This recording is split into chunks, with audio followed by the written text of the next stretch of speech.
आज हमारा चातुर्मासिक पक्षी का परम पावन दिवस हमारे बीच में उदित हुआ है और यह दिन इस वातावरण को देखकर आज हमारा पूरा हॉल भर गया है।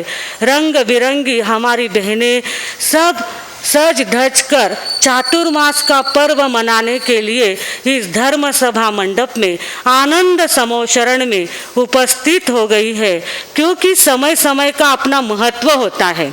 समय समय का अपना महत्व होता है। कुछ सीजन ऐसे होते हैं कि जो शादी ब्याह के होते हैं, कुछ सीजन शादी ब्याह के होते हैं, कुछ सीजन व्यापार धंधे के होते हैं, कुछ सीजन घूमने फिरने के होते हैं और कुछ सीजन धर्म ध्यान करने के होते हैं। और चातुर्मास जो है वो धर्म ध्यान का सीजन लेके आया है। बाकी सीजन तो इस कोरोना के कारण थोड़े अस्त व्यस्त हो गए हैं, पर धर्म ध्यान के सीजन में कहीं कोई रुकावट नहीं है, कहीं कोई बाधा नहीं है और उसी का नज़ारा आज हम इस धर्म सभा मंडप में देख रहे हैं। कहते हैं चौमासे की 14 आई, रिम झिम करती प्यारी, 4 माह में धर्म ध्यान की खिल जाए गुल क्यारी हो, सब माल खरीदो त्रिशलानंदन की खुली दुकान है, सब माल खरीदो त्रिशलानंदन की खुली दुकान है। त्रिशलानंदन की दुकान खोलने के लिए संस्कार भारती वाणी भूषण परम पूज्य प्रीति सुधा जी महाराज साहब हमारे बीच में पधार चुके हैं और ऐसे ही हमारे पूरे भारत में हजारों साधु संत आज से क्या हो गए हैं, स्थानापन्न हो गए हैं और एक चातुर्मासिक प्रभावना का काल प्रारंभ हो गया है। सभी ने चातुर्मास की शुरुआत कर दी है और इस चातुर्मास में संत क्या करते हैं, तिन्नाणम तारयाणम, संत स्वयं भी तीरते हैं और दूसरों को भी तारने का कार्य इस चातुर्मास में किया जाता है। सबसे पहले ये चातुर्मास क्यों किया जाता है, तो कहते हैं अभी वर्षा ऋतु चल रही है। वर्षा ऋतु पहले ज़माने में बहुत ज़्यादा बरसात होती थी, जीव जंतुओं का प्रादुर्भाव हो जाता था, हरियाली चारों तरफ छा जाती थी। उस समय में भगवान महावीर स्वामी ने कहा कि विहार करना अभी जरूरी नहीं है, क्योंकि अभी जीवों की रक्षा करना ज़रूरी है। इसलिए भगवान महावीर स्वामी ने ये फरमान किया कि वर्षा ऋतु के जो 4 महीने होते हैं वो साधु संत एक जगह पे रुक जाए और स्वयं तो धर्म की आराधना करे ही, परंतु लोगों के द्वारा भी धर्म की आराधना करवाने का ध्यान रखे।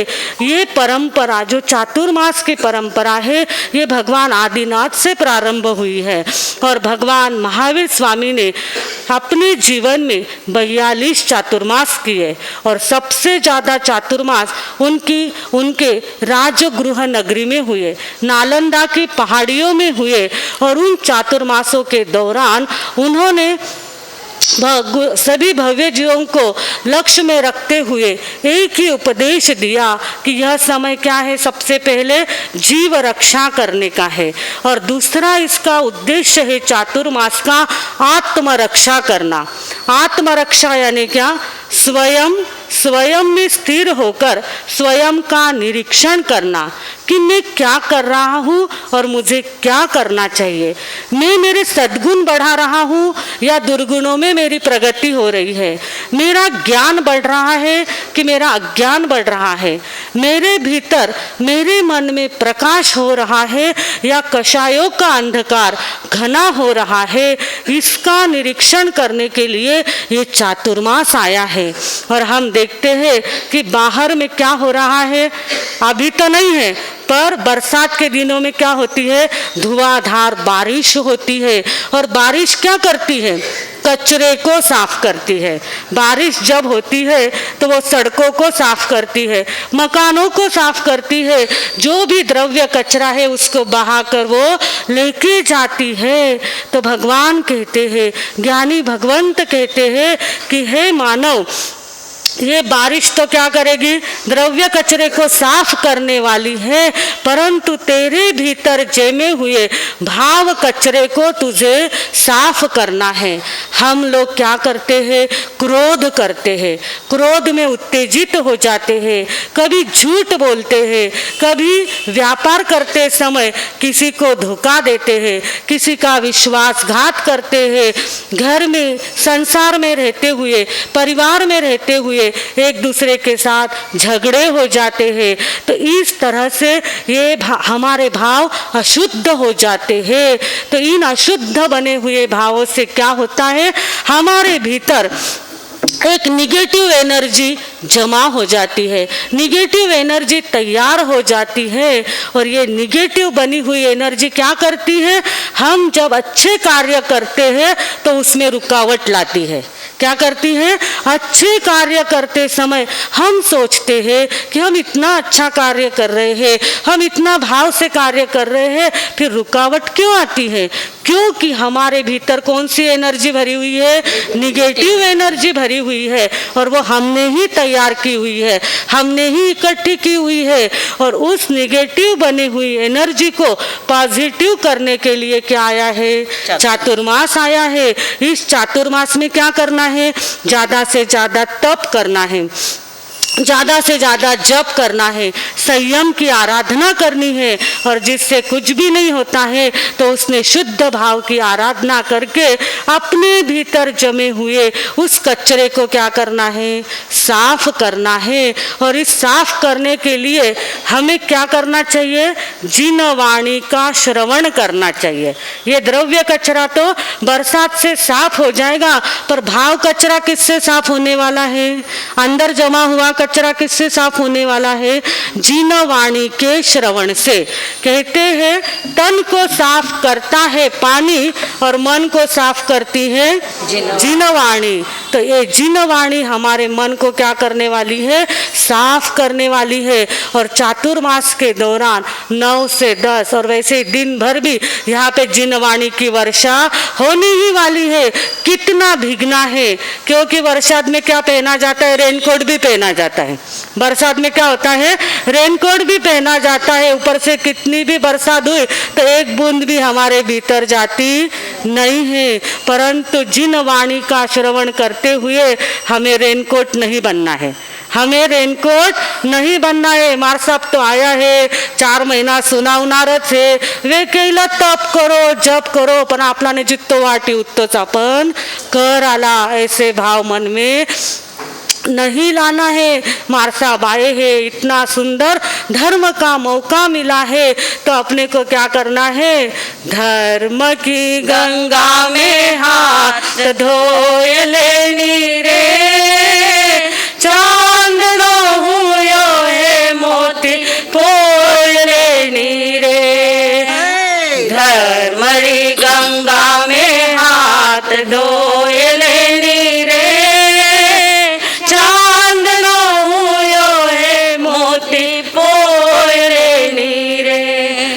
धर्म की गंगा हमारे द्वार पे आई है। पर गंगा आई है, पर उसमें नहाने का काम किसको करना है, अपने को करना है। नहीं तो कितने भी गंगा में गए लोग गंगा जाते हैं, मन को निर्मल करने के लिए तीर्थ यात्रा करते हैं और गंगा में जाते हैं कि वहाँ जाके स्नान करेंगे तो हमारे क्या हो जाएंगे, पाप धुल जाएंगे। पर गंगा में जाते हैं तो द्रव्य स्नान होता है, परंतु भाव स्नान हम नहीं करते हैं। इसलिए कहा गया है, मैं काशी बनारस मथुरा गया, गंगा नहाते हुए ख्याल आ गया। मैं काशी बनारस मथुरा गया, गंगा नहाते हुए ख्याल आ गया। को धोया नहीं, सिर्फ गंगा नहाने से क्या फायदा। तन को धोया मगर मन को धोया नहीं, सिर्फ गंगा नहाने से क्या फायदा। कभी प्यासे को पानी पिलाया नहीं, बाद अमृत पिलाने से क्या फायदा।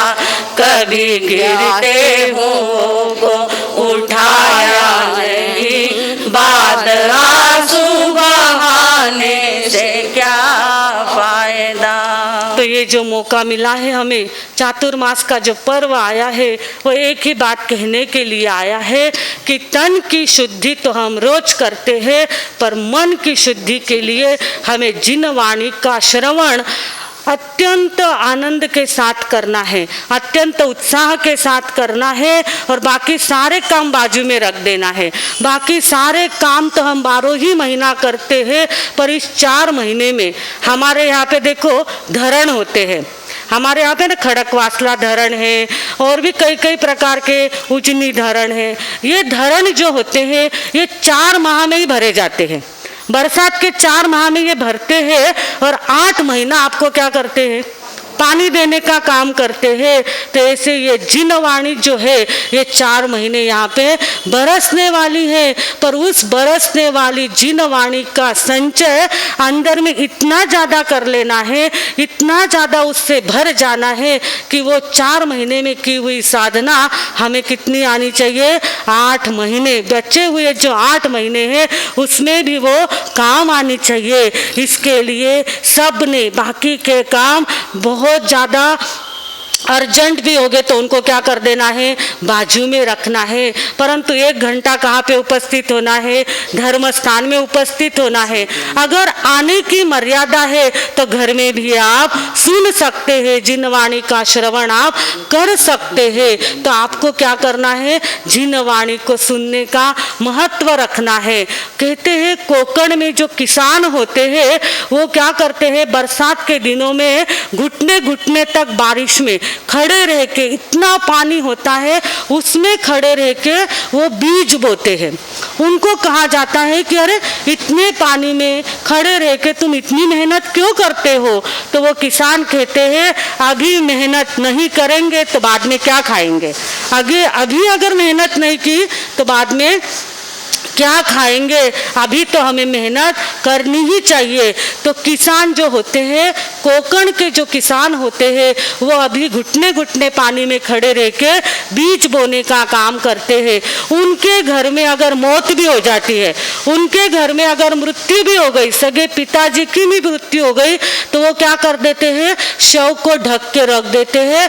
परंतु पहले बुआई का काम करते हैं, पहले बीज बोने का काम करते हैं, क्योंकि ये तो जो हो गया वो हो गया, पर हमें आगे के भविष्य के लिए बीज बोना जरूरी है। तो वो किसान जब इतना ध्यान रख सकते हैं तो हम तो क्या है, जिन वाणी का श्रवण करने वाले आप सभी भव्य जीव है। तो आपको तो इन 4 महीनों में ज़्यादा से ज़्यादा जीव के कान करके बड़े मार साहब की वाणी को सुनना है। परम उपकार करके वो हमारे बीच में पधारे हैं तो उनकी वाणी का लाभ लेना है, और जीवन के अंदर सुंदर सुंदर ऐसे प्रसंगों को जो वो कहने वाले हैं उनको श्रवण करके अपने मन को परिवर्तित करना है। क्योंकि आज क्या है, दूसरी तरफ गुरु पूर्णिमा का विशेष महोत्सव है। आज गुरु पूर्णिमा भी है, इधर चातुर्मास भी बैठ रहा है और इधर गुरु पूर्णिमा भी है। तो कहते हैं जिसके जीवन में गुरु नहीं उसका जीवन ही शुरू नहीं। ये गुरु जो होते हैं ये बहुत ज़्यादा उपकारी होते हैं। गुरु का अर्थ ही क्या होता है, गुर यानी रहस्य। गुर यानी क्या होता है, रहस्य होता है। गुर शब्द का अर्थ एक क्या होता है, रहस्य। रहस्य को बताने वाले जो होते हैं वो गुरु होते हैं। तो जो धर्म का, जो आत्म प्राप्ति का शॉर्टकट बताते हैं वो हमारे क्या होते हैं, गुरु होते हैं। और गुरु जो होते हैं वो मन के स्वामी होते हैं। लघु गुरु और लघु, दो शब्द हमारे सामने होते हैं। तो गुरु जो होते हैं वो क्या होते हैं? मन के स्वामी होते हैं। और जो लघु होते हैं वो मन के क्या होते हैं? गुलाम होते हैं। मन की बात सुनने वाले, मन के अनुसार करने वाले। मन में आया ना खाना तो खा लेते, मन में आया घूमने जाना घूमने चले जाते। ऐसे मन की बात सुनने वाले क्या कहलाते हैं? लघु कहलाते हैं। पर जो मन के स्वामी बन जाते हैं वो गुरु पद को प्राप्त कर लेते हैं। और ये गुरु जो होते हैं इनका महत्व क्यों होता है? ये संसार में ही रहते हैं पर इनके मन में संसार नहीं रहता है। ये हमारे ही बीच में है, ये संसार में ही रहते हैं पर इनके मन में संसार नहीं होता है। इसके लिए गुरु का महत्व होता है। आज हम इतनी बड़ी संख्या में यहाँ पे आज धर्म कर रहे हैं, धर्म आराधना कर रहे हैं। ये इतना बड़ा धर्म स्थान जो यहाँ पे बना है, संघ ने अत्यंत मेहनत करके बनाया है, परंतु इसके पीछे भी किसका हाथ है? गुरुदेव का हाथ है, गुरु का हाथ है। गुरुओं ने धर्म का ज्ञान कराया, इसके लिए आज हम धर्म कर रहे हैं। तो सबसे पहले उपकार हमारे ऊपर किसके है?